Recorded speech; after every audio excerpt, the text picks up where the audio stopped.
Falcao, Götze, Schurrle, Sanchez and Wayne Rooney. 5 topics, 5 minutes. Joining me are former QPR, Newcastle, Spurs and England striker Les Ferdinand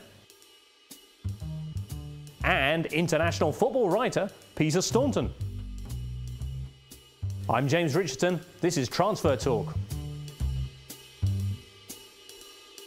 Les, Peter, 5 topics, 5 questions. Here we go. Question 1. Radamel Falcao, is he coming to the Premier League?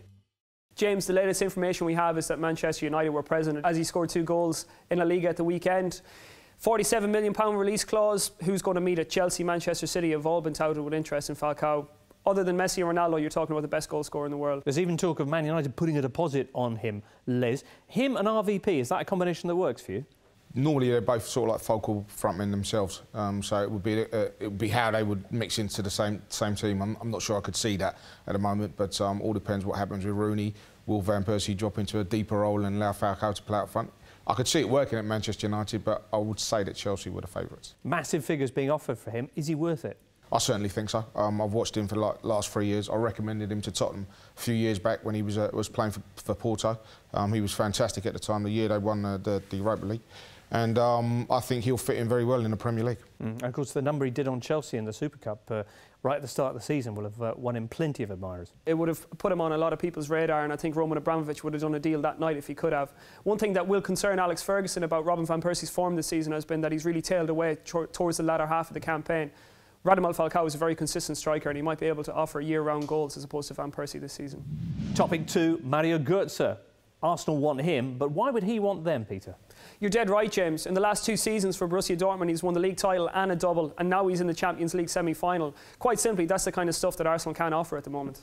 Unless they start splashing out on big deals like this, Les. When you've got the likes of Gtze, you've got Jack Wilshere, you know, Arteta and these boys, where does he fit in? I know he's 20 years of age and he's a sensation at the moment, but what does he do in that Arsenal side? Where does he go? He's very, very similar to Gtze, and I know Arsenal like to play that way, but I can't see him actually wanting to go to Arsenal at this stage in his career. Right, he's not the kind of player they need.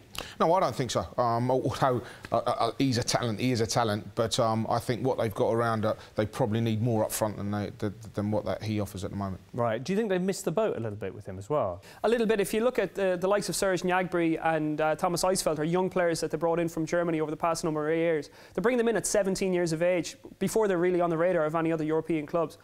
With Götze's form this season and the season before that, it means that everybody is now interested in him, and if he were to move up another level, you're probably talking about a Barcelona or Real Madrid and not an Arsenal. Item 3, Chelsea, with a rumoured bid for Andre Schurrle, sub-editor's dream. Surely you can't be serious, slowly but surely. Why are you so excited about him, Les?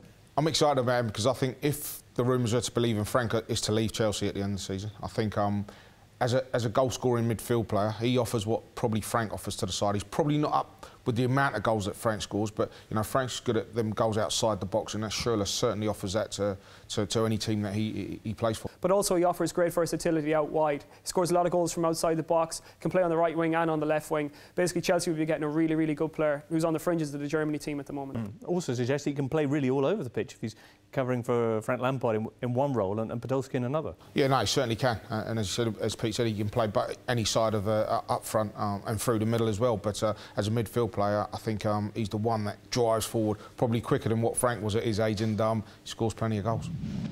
Item 4, Alexis Sanchez, rumoured bid by Juventus to bring him back to Italy from Barcelona. Why has it not been working out for him in the Catalan capital, Peter? I think a few different reasons it hasn't worked out for Sanchez in Barcelona. One, obviously, is the shadow cast by Lionel Messi. I mean, it's hard for anybody to stand out in that team when all you're doing is trying to play 1-2s for him.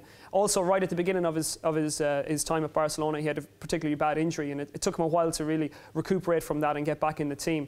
Also, I would say you're talking about a team that plays with 8 or 9 homegrown graduates at any one time. So for a player to come into that team at 21, 22 years of age, it's going to be really hard to get up to speed with that style of play. Assuming Juve can find the money, which is a big if, do you see him fitting into that team, Les? He's not an out-and-out goal scorer, you know, and I think his goal scoring is getting better as he gets older. You know, he's still only young, still only 24. But when he went into the Barcelona side, I didn't see them buying him as an out-and-out goal scorer. I think it was one of those he could play anywhere along the front, and I think it was more to supply than to actually score goals, because I think in Messi they knew they would have loads and loads of goals. Item 5, and it's a hot one, Wayne Rooney to Paris Saint-Germain. Why does this make sense? It makes sense because Sir Alex Ferguson thinks that Wayne Rooney has already peaked. He's on 250 grand a week and he's been dropped for the big games. He sees Robin van Persie as that out-and-out goal scorer. He sees Danny Welbeck as that workhorse. So really, has Wayne Rooney been made redundant at Manchester United? That's the question. That is the question. Here's another one. Can he work in Paris? You've played abroad, Les. Can you see that happening?